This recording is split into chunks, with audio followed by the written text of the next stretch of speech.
네, 채권이라는 게 저도 이제 늘 생각하지만 사람들이 되게 접근하기가 어렵고 개인이 투자하기 힘들고 그리고 이해하기 어렵고 매우 어려워하는 분들이 많은데 좀 최대한 쉽게 그리고 최대한 이해 가능하게 설명드릴 수 있도록 하겠습니다. 참고로 말씀드려서 이 그 프레젠테이션이 너무 단순하고 단조로워 보이는 이유는 제가 이제 프레젠테이션을 잘 못 만드는 것도 있지만 가능한 좀 쉽게 설명드릴 수 있도록 하려고 좀 더 편하게 다가갈 수 있도록 만들었다고 먼저 말씀드리겠습니다. 그래서 잠깐 이제 제 소개 먼저 드리겠습니다. 저는 원래 이제 채권 시장에 진입한 지는 2003년이었으니까 지금 한 20년이 좀 넘었고요. 저는 이제 원화 채권보다는 외화 채권 주로 영업을 했습니다. 그래서 뭐 시티나 보통 외국계 증권사에서 근무를 했었고요. 2012년 바클레이즈 같은 경우에서는 채권뿐만 아니라 기타 파생 상품을 같이 취급했었고요. 그리고 2017년에는 이제 그들만의 시장이라는 외화채권 입문 서적을 출간을 했는데 먼저 말씀드리지만 이 책은 좀 매우 실무적인 책이라서 여러분들 읽으시면은 되게 나중에 화내실 수도 있으세요. 되게 그 실무자들용이라서 아직도 지금 실무자들이 많이 보고 있는 책이라고 알고 있고요. 그 두 번째는 이제 2023년 끝없는 월요일이라는 책은 이제 약간 재테크 관련된 책입니다. 채권만 관련된 책은 아니고요. 이렇게 책을 썼었고요.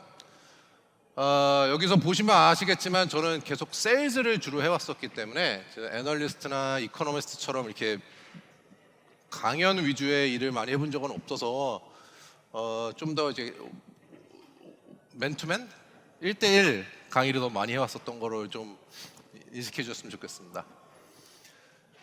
자, 이제 채권이란 무엇인가에 대해서 먼저 설명을 드릴게요. 최대한 쉽게 그리고 단순하게 여러분들이 당장 내일도 투자하실 수 있게 설명드리려고 하는데, 채권이란 이제 뭐 사전적 의미를 말씀드리면은 일정 기간 후 원금 상환 및 이자 지급 조건이 발행 시 확정되어 있는 차용 증서라고 이제 설명이 되어 있는데요.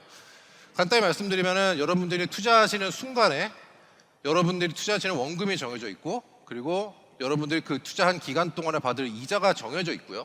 그리고 만기에 받으실 원금이 정해져 있는 투자 구조입니다. 채권의 종류는 여러 가지가 있을 수 있겠지만 가장 기본적인 구조는 그렇게 되어 있고요. 그래서 이게 투자하시는 주식과는 다르게 투자하시는 순간에 여러분들이 받으실 수 있는 금액이 정해져 있기 때문에 영어로는 뭐 채권을 본드라고도 보통 표현하지만 저희 쪽에서는 이제 픽스트 인컴이라고 고정 수입이 정해져 있는 금융 상품이라고 분류를 합니다.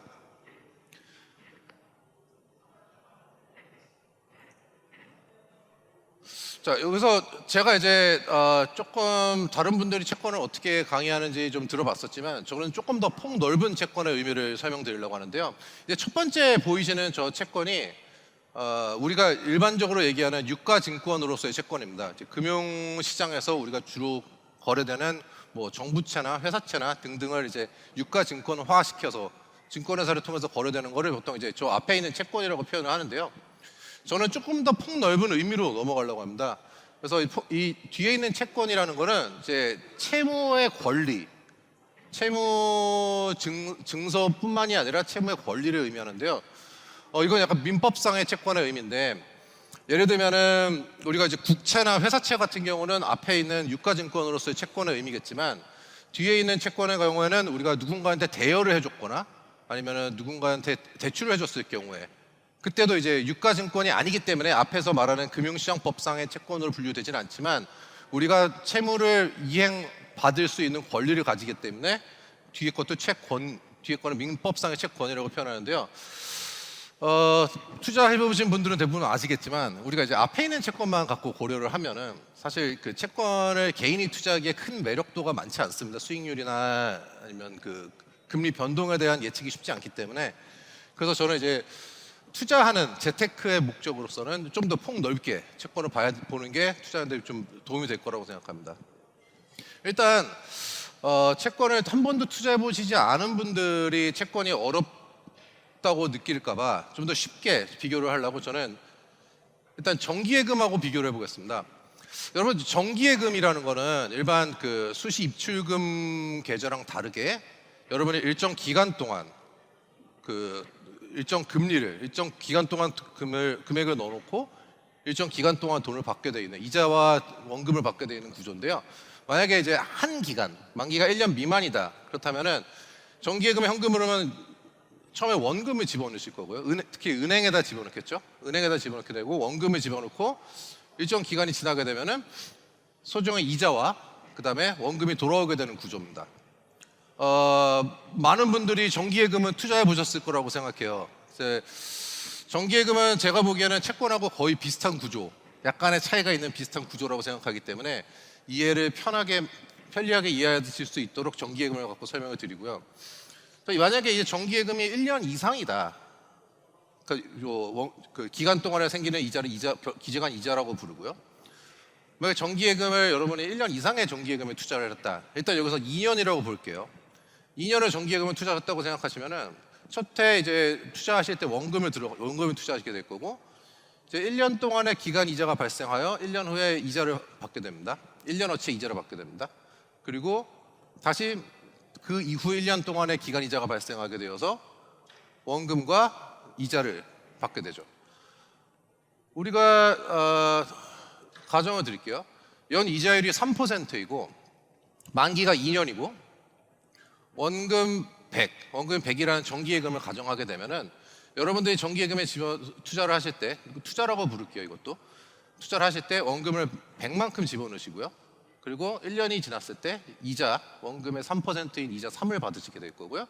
1년이 지나면은 이자 3과 원금 100인 103을 받게 될 겁니다. 지금 이 현금 흐름의 구조가 채권하고 동일합니다. 우리가 이거를 채권이라고 생각하면은 약간의 차이점을 제외하고는 거의 똑같은 구조가 될 텐데요. 일단 보시면은 정기예금 같은 경우에는 은행에서만 취급하게 되겠죠. 그리고 이 정기예금의 리스크는 은행입니다. 은행이 리스크이기 때문에 은행이 부도가 나지 않으면 우리는 원금을 돌려받을 수 있다는 얘기죠. 이자 원금을. 채권은 보통 증권사 등에서 취급하게 될 거고요. 채권을 발행한 발행사의 리스크입니다. 예를 들어서 A라는 기업이 발행한 채권이 A라는 기업이 부도가 나게 되면 그럼 저는 원금과 이자를 못 받을 가능성이 높겠죠. 원금과 이자를 일부만 받게 될 가능성도 높을 거고요. 또 여기서 이제 주요하게 차이점을 보시면은 정기예금은 보통 중도 해지가 가능하세요. 1년짜리를 투자하셨어도 3개월 후에 갑자기 긴급 자금이 필요하셔서 중도 해지를 하시게 되면은 이자의 일부를 포기하시고 원금을 돌려받으실 수 있습니다. 물론 이자를 다 받으실 수는 없습니다. 거의 이자를 못 받는 경우가 대부분인데 채권의 경우에는 중도 해지가 불가능합니다. 그리고 정기예금의 경우에는 요거 이제 비교 부분이니까 정기예금의 경우에는 예금자 보호법에 의해서 5천만 원까지 기관당 5천만 원까지 원금이 보호되는 반면에 채권은 보호되는 부분이 없고요. 요 예금자 보호법은 지금 최근에 이제 법안이 올라가고 1억 원까지 뭐 증액을 한다고 얘기를 하고 있는데 아직은 현재까지는 5천만 원으로 알고 있습니다. 그리고 예금은 일반적으로 매매가 불가능하고요. 제가 갖고 있는 예금을 다른 사람한테 양도하는 게 불가능하고요. 채권의 경우에는 제가 매매가 가능합니다. 채권 가격이 올라갔을 때 매도가 가능하고 채권 가격이 떨어졌어도 급자금이 필요하면은 할인을 받아서 매도가 가능하게 됩니다. 이제 사실 정기예금하고 비교하시면은 뭐 채권이 요 정도의 차이점, 중도 해지가 가능하냐 안 가능하냐, 그다음에 예금자 보호법이 적용이 되느냐 마느냐, 매매 가능하느냐 차이 정도라고 생각하시면 될 것 같아요. 자, 채권의 가격 변동에 대해서 잠깐 설명을 드릴게요. 아까 말씀드렸듯이 채권은 중도 환매가 되지 않기 때문에 제가 어떤 이유에 의해서 채권을 매각해야 되는 경우가 생긴다면은 그럼 이제 가격 변동 리스크를 지게 되는데요. 예를 들어서 우리가 투자한 지 아까 똑같은 예입니다. 마이너스 100을 투자했었고 3 이자가 나오고 만기에 103어치의 원금과 이자가 나오는 구조에서 어떤 투자를 하자마자 어떤 시점에서 예를 들어서 아까 말씀 중도 해지는 불가능하니까요. 연 이자율이 만약에 1%로 하락을 했다고 치면은 저는 지금 3%를 지급하는 채권을 갖고 있지만 오늘부터 다른 사람들은 지금 투자를 하면 1%밖에 못 받게 되는 거죠. 채권의 이자를.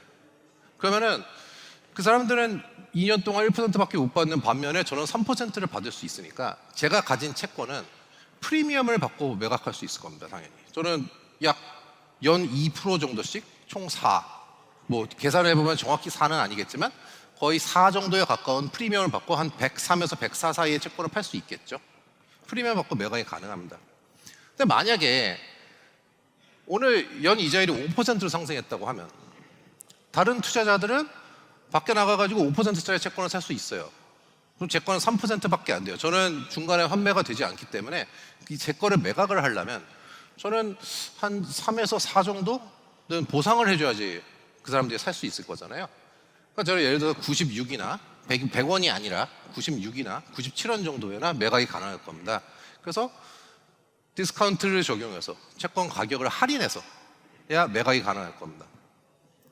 간단히 말씀드려서 이거 되게 헷갈리는 부분인데요. 금리가 하락하면 채권 가격은 올라가고요. 제가 산 채권의 금리는 아까 말씀드렸듯이 고정금리, 픽스 인컴이기 때문에 제가 산 채권의 금리는 여전히 3%니까 금리가 하락했을 경우에 채권 가격은 올라갈 수 있습니다. 제 채권의 가격은. 그리고 금리가 상승하는 경우에는 제 채권의 가격은 당연히 하락하게 됩니다. 이거 혹시 이해가 잘 가실까요? 감사합니다. 네, 이제 채권의 종류와 활용, 이걸 좀 간단하게 말씀드릴게요. 채권의 이제 종류는 발행 주체에 따라서 분류가 가능한데요. 정부에서 발행한 건 국채라 부를 거고, 지방 정부에서 발행한 건 지방채라 부를 거고요. 그 우리나라 같은 경우는 한국은행에서 발행하는 통한증권 같은 경우도 이제 국채에 가까운 채권으로 분류가 될 수 있을 거고요.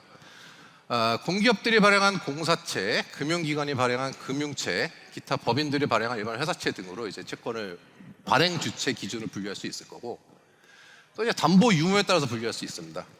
채권 중에서는 대부분 우리가 시장에서 거래된 채권들은 무담보부 채권이라고 부르지만 어떤 경우에는 담보가 붙어 있는 경우도 있습니다. 기업이 가진 부동산 자산이나 아니면은 뭐 기타 다른 자산을 담보로 하는 채권도 발행할 수 있어요. 당연히 그 채권들은 금리가 좀 더 낮을 거고 좀 더 안전하겠죠.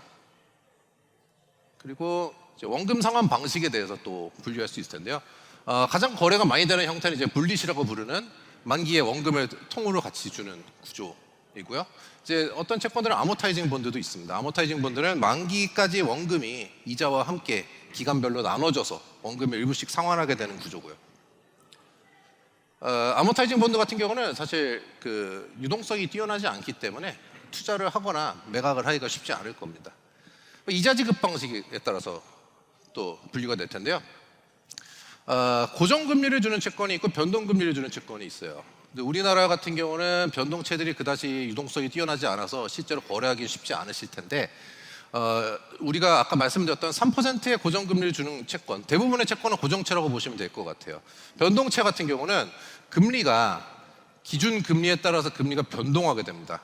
따라서 아까 말씀드렸듯이 금리가 하락하거나 상승하거나 채권의 가격 변동이 극히 적어요. 왜냐하면 기준금리에 따라서 채권의 이자가 움직이기 때문에 3%짜리일 때, 변동금리가 3%일 때 매입을 했다 하더라도 금리가 5%로 변했을 때 제 이자가 5% 증가할 거기 때문에 변동체의 경우에는 가격 위험이 많지 않다고 볼 수 있습니다.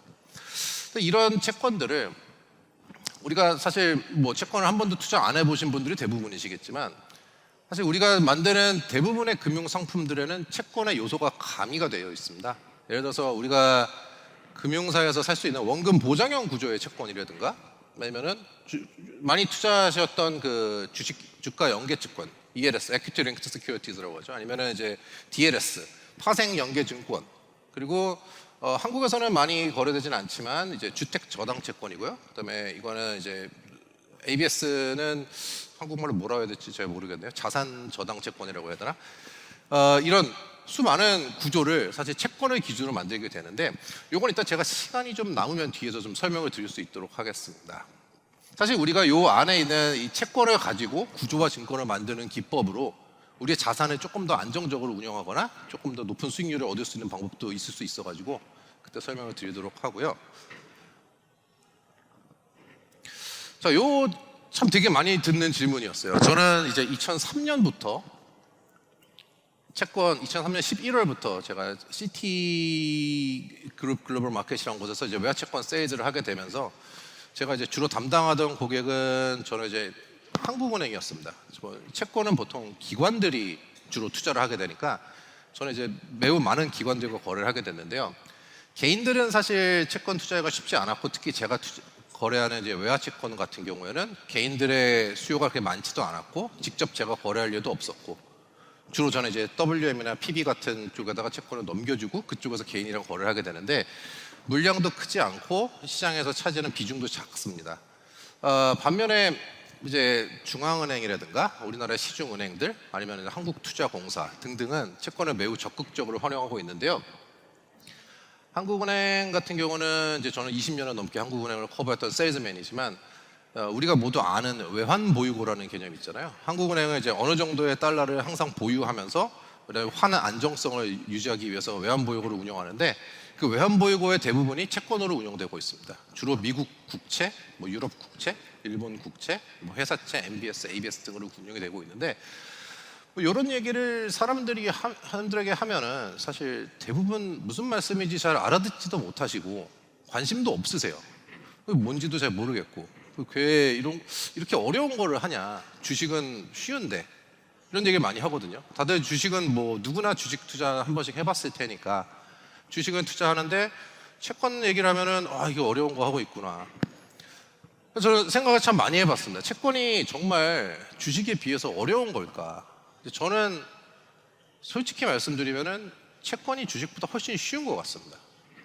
일단 채권은 예측이 가능해요. 어느 정도 안에서. 반면에 주식은 저는 예측이 불가능하다고 생각해서 그 부분은 조금 더 이따가 설명을 드릴게요. 왜 채권이 주식보다 더 쉬운지, 그리고 오히려 쉬우니까 수학적인 계산이나 아니면 리스크에 대한 분석이나 이런 게 수학적인 기법이 많이 들어가니까 오히려 주식보다 좀 어렵다고 생각하는 것 같아요. 주식은 예를 들어서 우리가 올해 말에 삼성전자의 실적을 예상하는 것 자체가 거의 불가능에 가깝다고 봐야 될 거잖아요. 그러니까 어차피 불가능하면은 계산하기가 힘드니까 계산보다는 여러 가지 정보를 가지고 사람들이 예측을 하게 되는 반면에, 채권은 좀 더 수학적으로 계산이 되니까 좀 더 수학적이고 과학적이라고 해야 되나요? 공학적이라고 봐야 될 것 같아요. 자, 이제 채권이라는 거에 대해서 기본적으로 이제 기업에 있어서 채권이 어떤 개념을 갖고 있는지 설명을 드릴게요. 우리가 이제 뭐 재무상태표라고 부르는, 그 영어로 말하면 밸런스시트라고 부르는 건데요. 한 기업은 자산이 있고요. 그 자산은 자기 자본이라고 부르는 자본과 그다음에 타인 자본이라고 부르는 부채. 이 부채가 이제 결국은 채권의 개념이죠. 아까 말씀드렸던 유가증권으로의 채권도 들어갈 수 있겠지만, 대여금이나 대출금 같은 큰 민법상의 채권의 의미도 부채에 들어갈 수 있겠죠. 만약에 이 회사가 오늘 부도가 났다면 이 변제, 부도가 난 이 투자자, 왼쪽은 회사가 투자자들의 자산으로, 투자자들이 투자한 금액을 가지고 모아놓은 자산이 될 것이고, 부동산이 될 수도 있고 공장이 될 수도 있고 뭐 유가증권, 예금 등등이 될 수 있겠죠. 오른쪽에는 이제 주주가 투자한 자본금과 그다음에 채권자 혹은 은행들 등이 대출해주거나 투자해준 부채 부분이 있을 텐데, 이 회사가 부도가 나게 되면은 뭐 그 bankruptcy court라고 부르는 이제, 그래서 법원에 가겠죠. 법원에 가서 청산 절차를 진행하게 될 겁니다. 청산 절차를 진행하게 되면은 대부분의 경우에 이 자산을 매각을 해서 매각한 자금을 이 오른쪽에 있는 돈을 받아야 되는 사람들한테 순차별로 돈을 지급하게 됩니다. 첫 번째로 돈을 지급받을 사람은 공익채권입니다. 회사가 이제 파산을 관리하게 되는 법원 비용이라든가 법적 수수료를 먼저 당연히 내게 될 겁니다. 이 금액은 아주 크진 않을 거예요. 그리고 두 번째는 아까 말씀드렸던 담보부채권, 부동산 담보로 채권을 발행했든가 아니면 부동산 담보로 대출을 받았든가, 얘네가 먼저 변제가 됩니다. 그 다음이 근로자의 임금 및 퇴직금이 변제가 될 거고요. 그리고 그 다음이 각종 밀린 세금 등등이 변제가 될 겁니다. 그리고 나서 일반 채권이 변제가 돼요.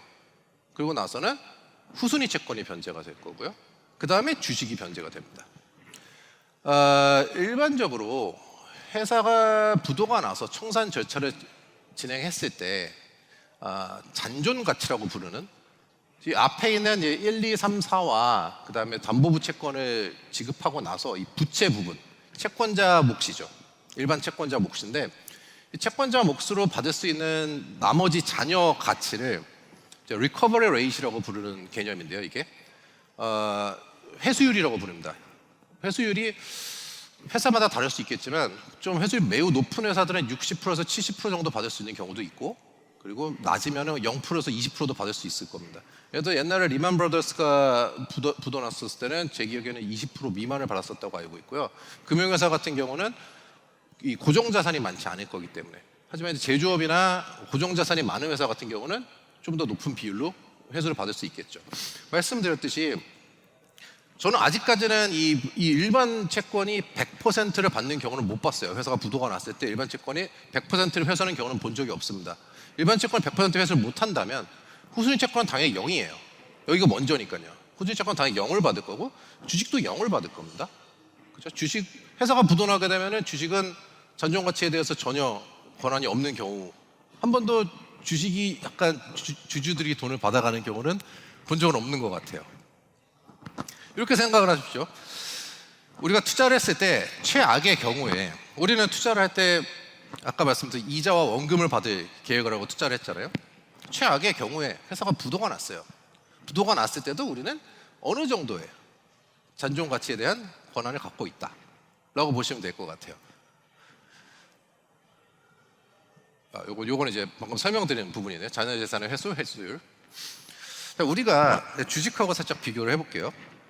주식에 투자하게 될 때 우리는 되게 많은 변수를 생각하게 될 겁니다.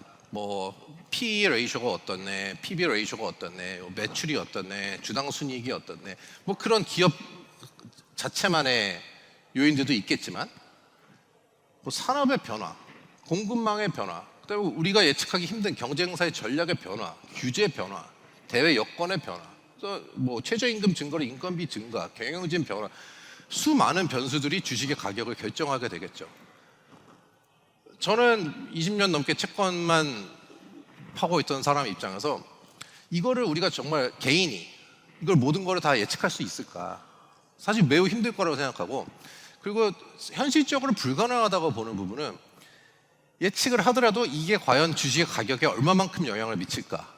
그 주식에 대한 미치는 영향력 자체가 시간에 따라 바뀝니다.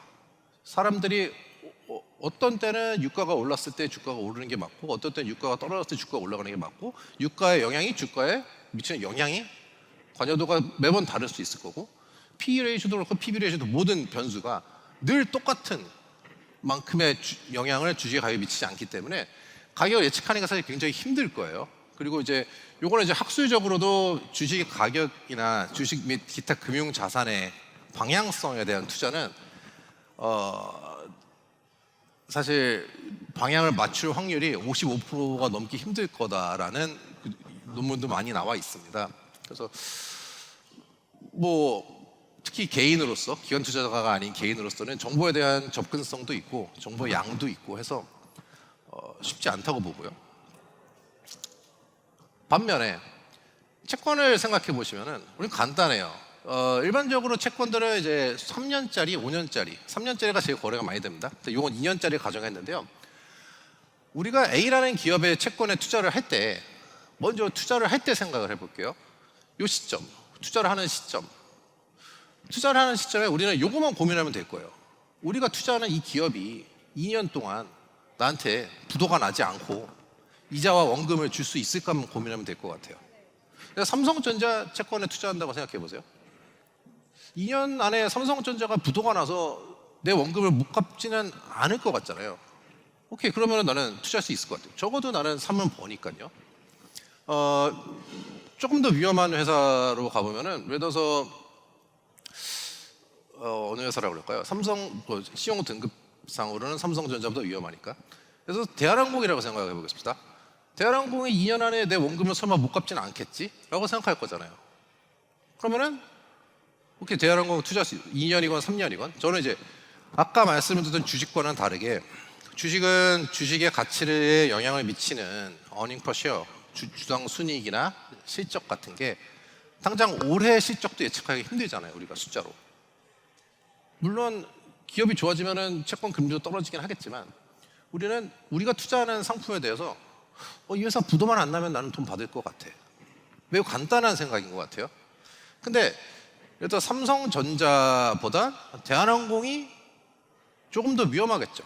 삼성전자는 2년 안에 절대 부도 안 날 것 같은데 대한항공도 2년 안에 부도 안 날 것 같긴 하지만 삼성전자보다는 좀 위험하겠죠. 그럼 제가 생각하는 이 현금 흐름에 대해서 저는 지금 요거는 3%입니다. 만약에 이 회사가 좀 더 위험해 보인다. 그럼 저는 그거에 대해서 조금 더 높은 금리 수준을 요구하겠죠. A라는 회사는 2년 안에 진짜 부도가 날 것 같아요. 대한항공이 말씀드린 거 아닙니다. A라는 회사 2년 안에 진짜 부도가 날 것 같아요. 날 가능성이 꽤 높아요. 그럼 저는 아마 8%, 9%, 10%더 높은 금리 수준에서 이 채권에 투자하겠죠. 그 기업도 마찬가지로 그 금리 정도로 발행을 해야 투자자들이 투자를 할 테니까 높은 금리에 발행을 하게 되겠죠. 우리 간단하게 요 생각만 하면 되는 겁니다. 내년에, 내후년에 2년짜리 채권에다 치면 내년에 이 회사가 나한테 이자 줄 수 있나? 내후년에 내 원금과 이자가 돌아올까? 이게 얼마나 돌아오지 않을 가능성이 있을까? 그거에 따라서 이 이자율이 이렇게 돌아오지 않을 것 같은 리스크를 내가 치는데 이 이자율이 적정한가? 3%가 적정한가? 8%가 적정한가?만 고민하면 되겠죠. 주식보다는 훨씬 쉬운 거 아닙니까? 주식은 당장 올해 이번 분기의 실적도 예상하기 힘들고 주가가 어디로 움직일지도 보기 힘든데 매우 간단하잖아요. 그래서 사실 채권이 계속 쉽다고 말씀드리는 거고, 물론 채권도 가격 변동에 투자하는 방식이 있습니다. 제가 아까 처음에 말씀드릴 때 가급적 쉽게 설명드린다고 했었는데 요거 저도 못 외웁니다. 이게 지금 듀레이션이라는 개념인데, 그래도 어디 가서 이제 채권 강의 한번 들으셨다 그러면은 듀레이션이 뭔지 정도는 아셔야 될 것 같아서 요걸 설명드리려는 건 아니고요.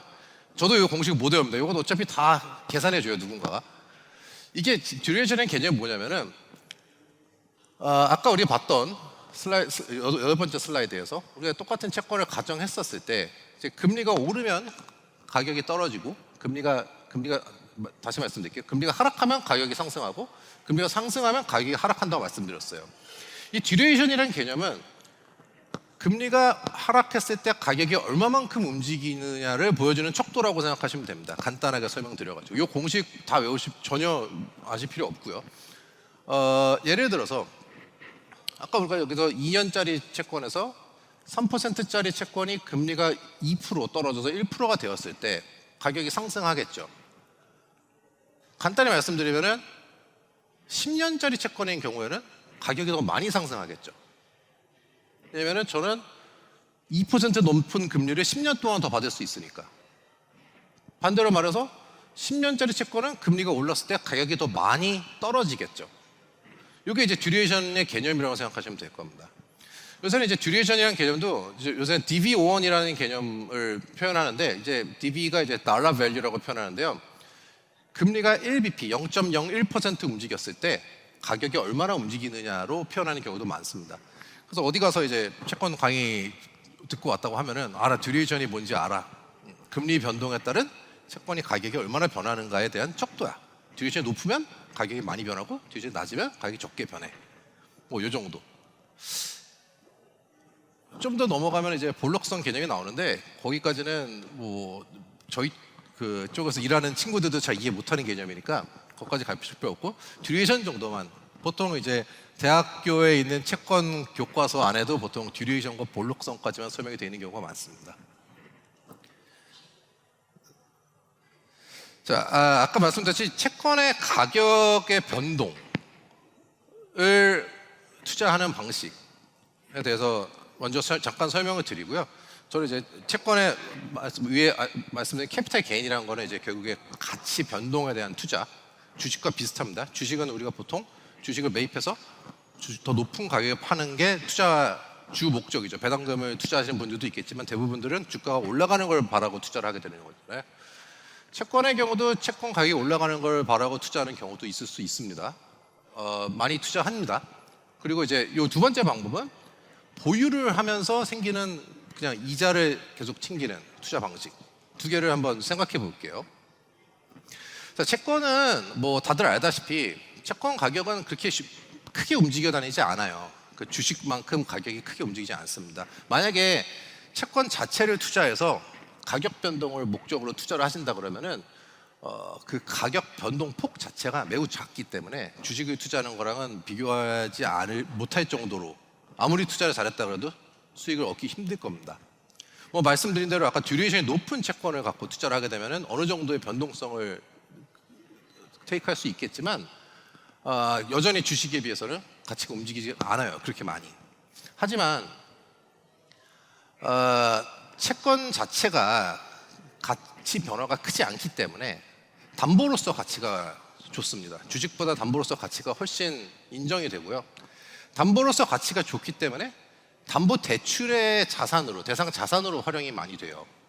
그러니까 결국에는 채권을 100만큼 투자하는 게 아니라 100원을 가지고 주식을 100만큼 투자하는 사람이 비슷한 정도의 변동성을 누리려면은 채권을 100만큼 투자하는 게 아니라 채권을 500만큼 투자하는 겁니다. 100원을 가지고.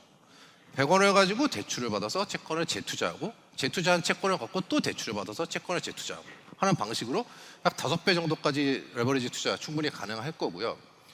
또 마찬가지로 채권 선물을 거래하시게 되면은 채권 선물도 이제 가격 변동성이 높지 않기 때문에 주식에 비해서 증거금이 확실히 적어요. 그래서 충분히 레버리지를 추구할 수 있습니다.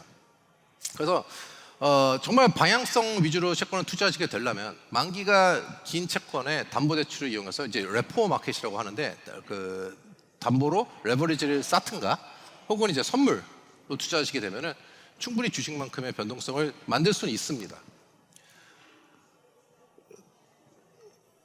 근데 우리 아까 주식 얘기했었잖아요. 주식 얘기할 때 이제 PBR이 어떻고 PER이 어떻고 개인이 예측하기 힘들고 주가 변동 예측하기 힘들고 마찬가지입니다. 채권도 우리가 개인으로서 금리 변동, 경제 성장률이 어떻게 될지, 시장에 투자하는 기관 투자가나 외국 투자자가 어떻게 될지, 주식 시장의 움직임이 어떻게 될지, 정책 금리가 어떻게 움직일지, 고용, 뭐 기타 모든 이 거시 경제적인 요소들이 채권의 가격에 영향을 미칠 겁니다. 금리에 영향을 미칠 거고요.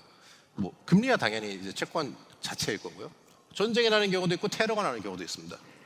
20년 동안 근무하는 동안에 테러 때문에 채권 금리가 움직여다니는 것도 많이 봤었고요. 옛날에 미국에서 남부에서 카트리나 허리케인 왔을 때도 채권 가격이 어마어마하게 움직였었습니다. 저희 일하던 사람들은 그 당시에 맨날 기상도만 쳐다보고 있었어요. 다음 태풍이 어디로 오나, 다음 허리케인은 어떻게 영향을 미칠까. 테러는 나중에는 어느 순간에 가서 테러까지 오니까 런던에 옛날에 지하철 폭파 사건 났었을 때 같은 경우는 금리가 엄청나게 내려갔습니다. 그때부터는 이제 약간 거의 포기하다시피 했죠. 우리가 이제 테러를 예측할 수는 없으니까 허리케인이나 기상도를 어떻게 보면은 연구해서 보고 하면은 뭐 대충 볼 수 있을지 몰라도 테러까지 예측할 수 없으니까 뭐 하여간에 어마어마하게 많은 변수들이 채권의 가격에 영향을 미치기 때문에 저는 이제 개인이 투자하는 목적으로는 주식과 마찬가지로 가격 변동성을 보고 투자하는 게 그렇게 적합하지는 않다라고 생각하고요.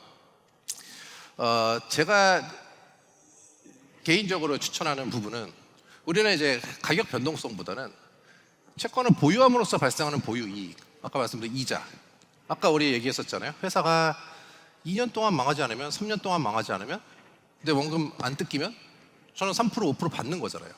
아주 간단하죠. 개인 입장에서는. 이 회사는 2년 안에 안 망할 것 같아. 내가 빌려준 이 사람은 2년 안에 망하지 않을 것 같아. 그럼 저는 기관으로서 돈을 받을 수 있겠죠. 당연히 수익률은 높을수록 좋겠죠. 당연히 감당 가능한 위험 수준에서, 제가 감당할 수 있는 위험 수준에서 높으면 높을수록 좋을 것 같습니다. 만기는 저는 짧을수록 좋을 것 같습니다. 물론 채권의 금리는 만기가 길수록 금리가 높아지는 경향이 있고 당연히, 그리고 만기가 낮을수록 금리가 낮아지는 경향이 있겠지만 개인이 투자하기에 우리가 무슨 10년, 20년 미래를 보기 쉽지 않잖아요. 예를 들어서 한 7, 8년 전인가 달러 채권 시장에서 애플이 30년짜리 채권을 발행한 적이 있어요. 그때 제가 그 생각했습니다. 애플 물론 30년 안에 부도날 것 같지 않지만 애플이 생긴 지 30년밖에 안 됐는데 30년짜리 채권을 발행하는구나. 아직 생긴 지 30년밖에 안 된 회사가 30년짜리 채권을 발행했을 때 과연 이게 투자할 만한 건가? 고민해 볼 수 있겠죠. 만기가 1년, 2년, 3년 정도는 애플 괜찮겠죠. 구글도 괜찮을 것 같고 뭐 이런 회사들 설마 구글이 만약에 3년 안에 부도가 나면은 아마 제가 투자한 다른 그 모든 다른 자산들도 매우 손해를 보고 있는 상태가 되긴 하겠죠. 그래서 개인이 투자할 때는 저는 만기는 짧을수록 우리가 예측 가능한 미래이기 때문에 더 좋을 거라고 생각하고, 수익률은 당연히 높으면 높을수록 좋다고 생각하고, 요거 이제 채권의 위험 대비 수익률에 대해서 말씀드릴게요. 아까 말씀드린 대로 제가 투자한 이 채권이 만기에 원금을 줄 수 있을 거냐 없느냐가 결국에는 제 수익률에 영향을 미치는 부분이고, 저한테 돈을 못 갚을 기업이면 기업일수록 더 높은 수익률을 요구해야 될 것이고, 잘 갚을수록 더 낮은 수익률에도 사람들이 투자를 하겠죠. 근데 이제 우리가 이제 금융 쪽에서 맨날 하는 얘기는, 투자 관련돼서 맨날 하는 말씀 중에서 이제 하이 리스크 하이 리턴이란 말이 있는데, 저는 개인적으로 굉장히 좋아하지 않는 말이긴 하거든요. 왜냐면은 자, 로우 리스크는 경험상 리스크가 낮으면 로우 리턴인 건 확실합니다. 근데 하이 리스크일 때 과연 리턴이 높을까? 아닌 것 같더라고요. 우리가 인지 못하는 리스크, 우리한테 물건을 파는 금융기관들은 그 리스크를 인지하고 있지만 우리는 인지 못하는 리스크가 들어있는 상품들을 팔면서 로우 리턴이나 미드 리턴으로 파는 경우가 많아요. 특히 ELS 같은 경우가 대표적인 경우인데, 제가 감당하게 될 위험 자체가 제가 생각한 것보다 훨씬 큼에도 불구하고 그거에 대해서 충분히 보상을 주지 않는 상품들은 매우 많습니다. 이거는 이론적으로 충분히 가능한 게, 여기 안에 들어가 있는 이 이유는 증권사들이 아니면 금융회사들이 수수료를 많이 붙이게 되면은, 그러면은 하이 리스크임에도 불구하고 수익률이 낮게 되는 경우가 당연히 있을 수 있죠. 그래서 정확한 답은 하이 리턴이면은 하이 리스크인 건 확실합니다. 리턴이 높으면은 분명히 리스크가 있을 거예요. 세상에 리턴이 높은데 리스크가 낮은 경우는 거의 본 적 없습니다. 이 세상에 공짜는 없으니까요. 그 로우 리턴이면은 로우 리턴이라고 로우 리스크가 아닌 것도 확실합니다. 왜냐면은 아까 말씀드렸듯이 수수료나 기타 비용이 너무 많이 들어가게 되면은, 그러면은 리턴은 낮은데도 리스크가 높은 경우가 많아요. 그러니까 결국에는 이걸 인지하셔야 돼요. 우리가 투자를 뭔가를 어떤 주식이 됐든 그 어떤 투자를 보실 때 리스크가 낮다. 리스크가 낮다는 거는 분명히 리턴은 낮을 거예요. 리스크가 낮은데 리턴이 높은 경우는 있지 않아요. 이 금융회사 사람들은 그렇게 자비롭지 않아요. 어떻게든 돈을 뜯어 먹으려고 합니다. 그리고 리턴이 높으면 분명히 리스크가 높다라는 거 인지하셔야 돼요. 왜 여기서 10%를 주지? 10%인데 안전해요. 없어요. 제가 경험하기에는 없습니다. 분명히 우리가 모르는, 우리가 인지하지 못하거나 아니면 우리가 생각하는 것보다 훨씬 더 큰 리스크가 있을 수밖에 없어요. 그 사람들도 돈을 벌어야 되는 거기 때문에요. 그래서 여기서 뭐 약간 편하게 표현은 드렸지만, 뒤통수를 맞을 수는 있지만 공짜 점심은 없다. 공짜로 더 낮은 리스크에 더 높은 수익률을 주는 경우는 없다. 이거 꼭 인지해 주시기 바라고요. 이제 요 채권의 이제 신용등급 관련돼서 말씀드리면은, 이제 우리 신평사라고 부르는 신평사들이 이제 채권에서 기업이나 아니면은 발행 주체에 대해서 신용등급을 매겨줍니다. 여기 있는 신용등급도 제가 너무 많아가지고 싱글 B까지만 표현을 했는데요. 이 안에서 이제 트리플 A를 제외하고 나머지는 플러스와 마이너스가 첨부되는 경우, 플러스 마이너스 그다음에 제로가 첨부됩니다. 뭐 설명이야, 뭐 원리금 지급, 뭐 트리플 A 같은 경우는 가장 안전한 경우라고 보시면 되고요. 그다음에 트리플 B까지가 이제 투자 등급이라고 부르는 거고, 트리플 B 아래는 이제 투기 등급이라고 부릅니다. 보통 우리가 개인적으로 투자할 수 있는 부분은 제 생각에는 트리플 B에서 싱글 A 정도까지가 거의 맥스이지 않을까 싶어요. 이 아래쪽은 사실 특별한 루트가 있지 않는 이상 채권을 찾아오기도 쉽지 않을 거예요. 약간 그 소고기 등급 매기는 거랑 좀 비슷하다고 생각하시면 됩니다. 자, 우리가 채권을 투자함에 있어서 목표 수익률이 얼마 정도면 충분할까요? 얼마 정도면 충분하실 것 같다고 생각하십니까? 앞에 계신 분.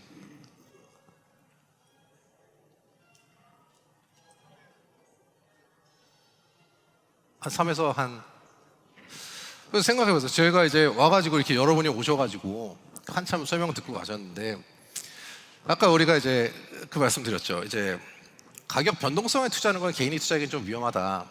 보유를 위해서 투자를 한다. 자, 우리 국채, 가장 투자하기 쉬운 국채, 개인이 그 쪼개서 살 수 있는 투자하기 쉬운 국채 금리 2%대밖에 안 돼요. 원화 국채 지금 현재 금리가. 설명 들었는데 2% 쳐다보시지 않으실 거잖아요. 뭐 의미 없는 숫자잖아요, 사실. 자, 3%대 생각하시면은 아까 예금, 정기예금 가시면은 3% 받을 수 있습니다. 정기예금 아까 말씀드렸듯이 중도 상환도 가능하고요. 이자를 좀 포기하면 그 은행이 부도나지 않는 이상 저는 원금 무조건 돌려받을 거예요. 이게 3%대 나와요 지금. 3%대 초반, 2%대 후반 나올 겁니다. 어제 오늘 기준으로. 저축은행 정도까지 가면은 조금 더 높은 금리가 나오겠죠. 뭐 요거 투자할 수 있는데 굳이 국채 투자할 이유가 있을까요? 아마 여기를 이제 미니멈이라고 보시면은 3% 정도 크게 의미 있는 숫자일까? 투자 대상으로서 생각할 수 있겠죠. 비슷한 수준으로는 AA 등급, 그래서 신세계 정도, 싱글 AA 마이너스 등급 정도가 이제 3.3에서 3.5% 수익률이 나올 거예요. 만약에 4% 정도 노린다. 그러면은 대한항공 정도, 싱글 A 마이너스 정도 등급의 회사채 금리 4.3에서 4.7% 수준. 만약에 이거를 온전히 투자하시게 되려면은 보통 10억 정도씩 넣게 될 겁니다. 개인이 투자하실 때 10억이라는 금액을 한 채권에 투자하기 쉽지 않죠. 물론 증권사들이 그거를 쪼개서 거래하겠지만 일반적으로 기관 투자자들 시장에서는 최소 거래량이 보통 10억에서 50억 정도? 개인이 투자하기 쉽지 않아요. 그리고 여전히 뭐 4.3%, 4.7% 뭐 투자 노는 돈이 여유 자금을 가지고 돌리고 있으면 가능하겠지만 이거 진정한 투자 대상으로 볼 수 있겠느냐? 뭐 아주 수익성이 높지는 않죠. 5%대 보시려면 이제 트리플 B 플러스 이하 6%, 9%까지 나올 수 있겠지만 이 채권들 사실 시중에서 구하기 쉽지 않을 거고 사기도 쉽지 않고 당연히 팔기도 쉽지 않을 거예요. 현실적으로 쉽지 않을 것 같습니다. 이렇게 보실게요. 우리가 만약 채권 투자해가지고 보유 수익만으로 20%를 넘게 수익을 얻을 수 있을까? 현실적으로 불가능하다고 봅니다. 지금 그 대부업법상 법정 최고 금리가 20%인데 20%의 법정 최고 금리는 연체 이자 및 중도 상환 수수료 등을 모두 포함한 게 20%대예요. 그러니까 우리는 사실 20%짜리 상품 못 찾을 거예요, 법적으로는. 그리고 이 채권이라는 게 특이한 거는 주식은 우리가 산 주식을 매각하면서 돈을 버는 거지만 이 채권을 발행한 사람이 채권의 이자를 계속 우리한테 지급을 해줘야 되잖아요. 다시 생각해 보시면은 이자가 너무 높으면 그 사람이 돈을 못 갚게 될 확률도 높아질 거예요. 제가 돈을 100원을 빌렸는데 매년 20씩 갚으라 그러면은 이 사람의 부도날 확률이 저의 수익률 때문에 오히려 더 높아질 수도 있는 거예요. 주식하고는 다르니까요. 채권의 수익률 채무제 부담으로 작용하게 되니까 지나치게 높은 수익률 자체가 오히려 제가 나중에 원금을 못 돌려받거나 이자를 못 돌려받게 될 가능성이 높아지는 거죠. 20%가 넘어가는 수익률은 사실 현실적으로는 불가능하다고 생각해요. 그럼 제가 생각하는 채권, 아까 얘기했던 유가증권의 채권이 아니라 그 민법상의 그 대여금 등등을 포함해서 생각하는 수익률은 어딜까? 저는 8에서 12% 정도까지 갈 수 있다고 생각합니다. 물론 우리가 생각하는 회사채 등등으로 투자해서 벌려고 하는 건 아니에요. 뭐 저는 사실상 현실적으로는 한 5%에서 10% 정도 사이 저한테 좀 안정적으로 수익을 줄 수 있는 것들이 무엇이 있을까 항상 연구를 해왔고요. 저는 몇 개는 알고 있습니다. 아마 이따 시간이 나면 몇 개 소개시켜 드릴 수 있을 것 같은데 일단 요거 안 좋아요. 지금 현재 프로젝트 파이낸싱 그 부동산 개발함에 있어서 중간에 그 브릿지론 들어가는 경우 10%, 12% 나올 수 있습니다. 매우 위험합니다. 지금 요거는 검토하지 않을 것 같아요. 금액도 작지 않을 거고요. 자, P2P 부동산 담보대출 이거 말씀드린 대로 증권거래법상의 유가증권은 아닙니다. 하지만 채권과 매우 비슷한 성향을 갖고 있고 이거는 담보가 붙어 있어요. 아까 말씀드린 담보가 붙어 있게 되면 저한테 먼저 선순위로 원금이 갚아지기 때문에 P2P 기업들이 지금 적자를 많이 보고 있고 기업들이 힘든 걸 알겠지만 그 기업이 아니라 그들이 취급하는 담보대출 자체 저는 굉장히 괜찮다고 보고 저는 꾸준하게 투자하고 있습니다. 수익률 기준으로 9% 정도 수익 보고 있습니다. 그리고 요새 이제 P2P들이 많이 내고 있는 증권계좌 담보대출 이거는 이제 증권 계좌를 담보로 대출해 주는 경우인데요. 얘는 만기가 짧고 그리고 수익률은 약 8%에서 9%쯤 나올 겁니다. 그래서 아마 저는 말씀드렸듯이 유가증권으로서의 채권은 아니지만 민법상의 채권으로서 충분한 위험 대비 수익률을 기대할 수 있다고 생각하는 부분, 이 두 가지 보고 있습니다. 지금 시간이 저래서 여러분의 포트폴리오에 채권이 어떻게 영향을 미칠 수 있는지를 설명을 드릴게요. 이건 가장 전통적인 방법인데요. 여기에 들어가는 채권은 좀 일반적으로 안전한 채권을 써야 될 겁니다. 60대 40이라는 이 비중은 사람에 따라 달라요. 만약에 연세가 많이 드시고 은퇴를 하신 지 오래되셨다면은 그렇다면 이제 채권 비중이 더 높아야 될 거고, 아직 젊은 사람들이라면 주식 비중이 좀 더 높아야 될 거예요.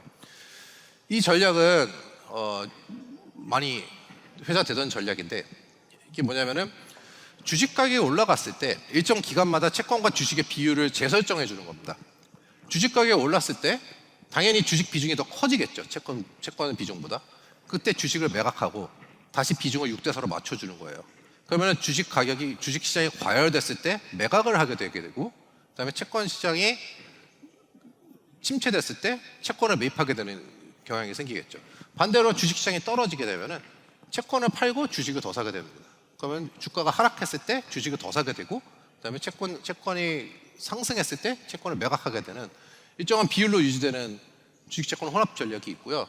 이건 재무학적으로 많이 회자되는 전략인데 좀 안정적인 포트폴리오를 운영하기 위해서 많이 쓰이는 전략입니다. 이 비중에 대해서는 6대 4가 일반적이지만 말씀드린 대로 그 은퇴 희망 연도나 아니면 연령대에 비해서 비중을 채권을 좀 높이거나 주식을 좀 높일 수 있을 겁니다. 두 번째 전략은 요거 이제 매우 간단한 구조인데요. 이게 우리가 처음에 옛날에 한 20, 30년 전에 원금 보장형 구조들 많이 나왔었는데, 이게 원금 보장의 가장 간단한 설명입니다. 이게 채권을 오늘 이자가 3이라고 치면요, 저는 이제 1년 후를 만기라고 생각했을 때 97원을 채권에 넣는 거예요. 그럼 1년 후에 대략적으로 이게 100원이 되겠죠. 그럼 3이 남잖아요. 이 3을 매우 위험한 자산에 넣는 겁니다. 제가 생각하기에 수익률을 충분히 높일 수 있을 거라고 생각하는 콜옵션, 그래서 코스피 콜옵션, 아니면은 주식, 아니면은 뭐 심지어 로또를 사도 괜찮아요. 로또가 가장 위험하겠죠. 원금을 잃을 확률이. 로또를 사도 1년 후 지나면은 로또에서 돈을 한 푼도 못 벌어도 저는 100원을 회복할 수 있으니까 이게 원금 보장형 구조. 근데 이게 생각을 해보시면 지금같이 금리가 낮은 상황에서는 위험 자산에 투자할 수 있는 비중이 매우 적단 말이죠. 그러니까 3원을 가지고 투자를 해서 3원이 2배가 돼봤자, 제가 투자 정말 잘해서 3원이 6원이 돼봤자 3% 수익률이 올라가는 거잖아요. 그래서 그 다음 개념이 있습니다. 이게 CPPI라고 금융시장에서 많이 쓰는 표현인데요. Constant Proportion Portfolio Insurance로 표현하는 부분인데, 이건 아까보다 약간 더 발전된 개념입니다. 위험 자산을 아까는 0이 된다는 가정하에 위험 자산을 100%를 남는 자산으로 3만큼 넣었었지만, 이거는 위험 자산이 가치가 얼마나 변동할 수 있는지를 계산하는 거예요. 주식에 투자했는데 1년 후에 주식이 0이 될 가능성은 별로 없잖아요. 주식이 1년 후에 예를 들어서 나는 30% 정도 손실이 날 수 있을 것 같다. 그러면 투자한 금액에서 30% 정도 손실이 났을 때 그 순간에 그 주식을 팔아버리고 다시 채권으로 샀을 때 원금이 돌아갈 수 있게 구조를 짜는 거예요. 이 구조를 짜게 되면은 조금 더 위험 자산의 투자 비중을 늘릴 수가 있을 거고요. 대신에 이제 이걸 그 트리거라고 하는데, 어떤 일정 정도 수익이 떨어지게 되면 그 추가 수익률은 사실 기대할 수는 없겠죠. 이 구조 사실 서프라임 전에 많은 상품들이 팔렸었고요. 지금도 많이 팔리고 있을 겁니다. 요거를 이제 여러분들의 포트폴리오 안에서 일부는 채권으로 분류하시고 그 다음에 일부는 위험 자산에 집어넣고, 저는 요걸 많이 쓰고 있거든요.